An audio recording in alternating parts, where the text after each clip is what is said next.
Hello everyone, I am Padmaja. இன்னைக்கு நம்மளோட topic வந்து know your country. அதாவது நம்மளோட incredible India பத்தி சில important informations go through பண்ணலாம்.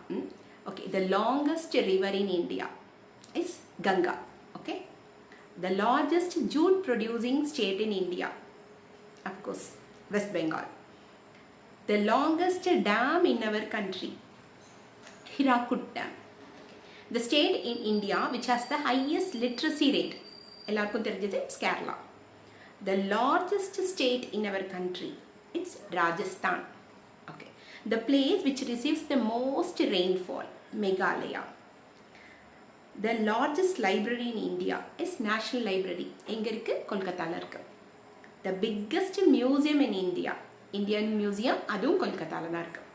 The fastest train in India, Vande Bharat. இன்னும் நிறைய general knowledge, facts, tips, child psychology இது எல்லாமே நம்ம கற்றுக்கலாம். சேனல் ஃபாலோ பண்ணுங்கள். தேங்க்யூ.